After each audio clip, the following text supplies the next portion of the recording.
Para nós, o Sol representa uma fonte de energia imensa no coração do Sistema Solar. Um inferno nuclear que gera simultaneamente calor e luz. Logo, a vida. O nosso Sol. A história do Sol começa há mais de 5 mil milhões de anos com a morte de uma estrela gigante.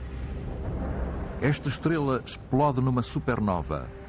A onda de choque propaga-se pelo espaço em direção a uma grande nuvem de hidrogênio. Esta nuvem implode, dando origem a anéis de gás e poeira. No centro do núcleo, acende-se um verdadeiro forno nuclear. O nosso Sol acaba de nascer. Um gigantesco caldeirão de energia, um colosso contendo 99% da matéria da nuvem original. O resto condensa-se para dar origem aos 9 planetas do Sistema Solar.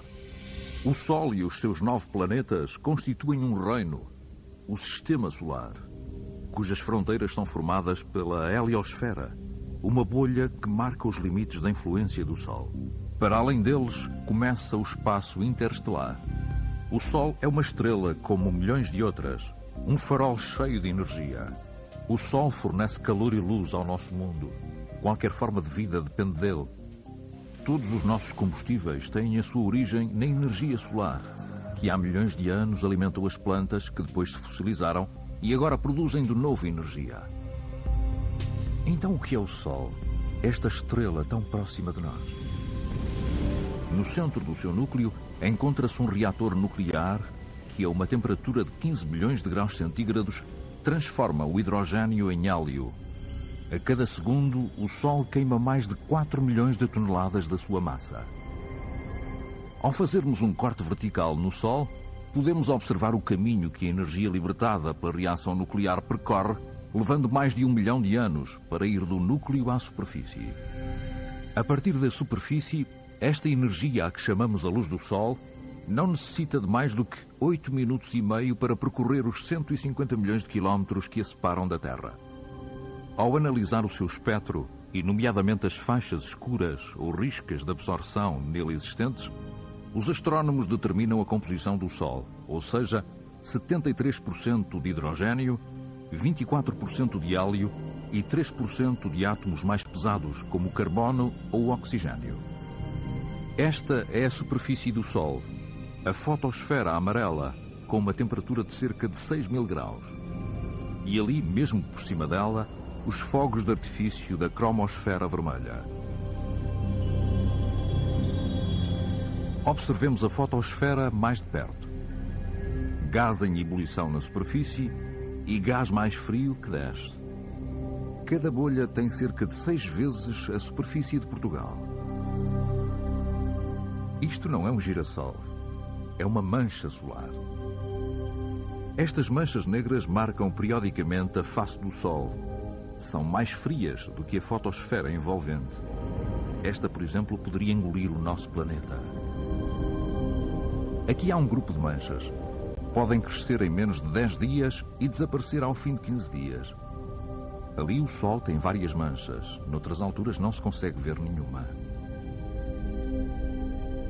A presença de manchas solares é a prova de uma intensa atividade magnética. Estas manchas funcionam como ímãs, a partir dos quais as linhas de força fogem do Sol e regressam. Podemos comparar o Sol a um regador automático que inundaria todo o Sistema Solar com os seus vastos campos magnéticos. De 11 em 11 anos, os polos magnéticos do Sol invertem-se. A atividade magnética atinge o seu máximo a meio deste ciclo. É gerada por gases que se encontram abaixo da superfície.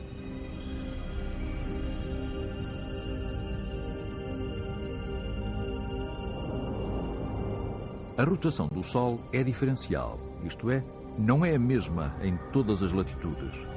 O Sol faz uma rotação a cada 26 dias na região do Equador e a cada 37 perto dos polos, o que deforma e distorce o campo magnético.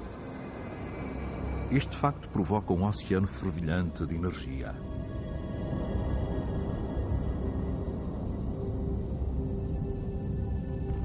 No interior da cromosfera, a atmosfera interna do Sol, arcos de gás varrem as linhas de força magnéticas. As protuberâncias gasosas projetadas no espaço formam arcos que podem atingir 50 mil quilómetros de altura.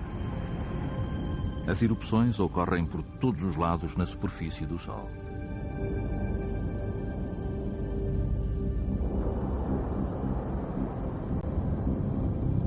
Os jatos de gás incandescente são desencadeados por ondas magnéticas provenientes das profundezas da estrela. As erupções mais fortes podem chegar aos 100 mil quilómetros de altura, ou mesmo mais. É isto que coloca o nosso planeta numa outra escala. Estas erupções solares são muito violentas. Cada uma delas liberta tanta energia como 10 milhões de bombas de hidrogênio. Esta forma rugas na superfície do Sol. A atmosfera externa do Sol, a coroa, torna-se visível a olho nu durante um eclipse total, ou seja, quando a Lua esconde totalmente o disco solar. A temperatura da coroa pode atingir 2 milhões de graus. Ela parece dançar uma espécie de giga magnética provocada pelas convulsões na superfície do Sol e que tem uma influência direta sobre a forma e a atividade desta coroa. As enormes projeções provenientes da coroa são alimentadas pelas erupções maciças lançadas da superfície do Sol. Estas erupções são tão potentes que a matéria libertada percorre milhões de quilómetros e vem sacudir a sonda espacial SOHO que estuda o Sol. No momento em que a onda de choque atinge a sonda, esta é salpicada por partículas elétricas solares.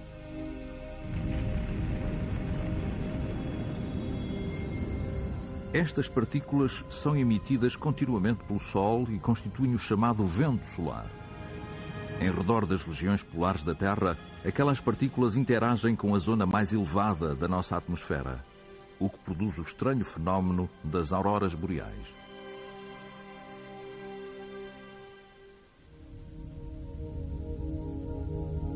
O Sol tem os seus segredos.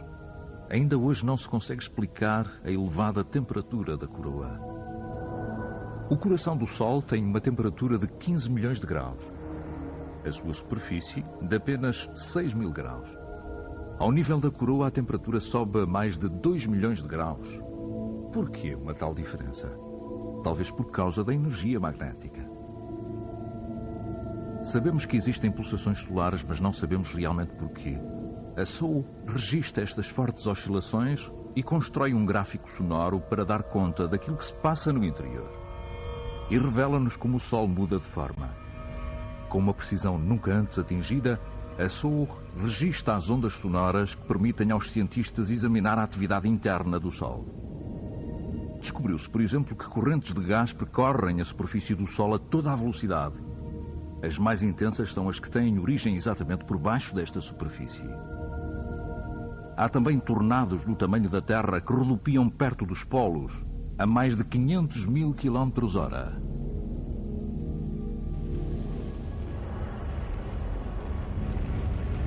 Dentro de 5 mil milhões de anos, o Sol terá esgotado as suas reservas de hidrogênio e irá dilatar-se. Passará de 1,4 milhões de quilómetros de diâmetro para 200 vezes mais, tornando-se uma gigante vermelha. Os planetas mais próximos serão pulverizados. Mercúrio, Vênus, Terra desaparecerão. Começam então as convulsões.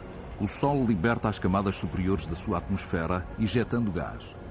O núcleo, a uma temperatura elevadíssima, fica a descoberto. O núcleo implode e o Sol acaba por se tornar uma anã branca. Uma pequena estrela pouco maior do que a Terra. De todos os pequenos planetas do Sistema Solar, só Marte sobrevive na sua órbita solitária.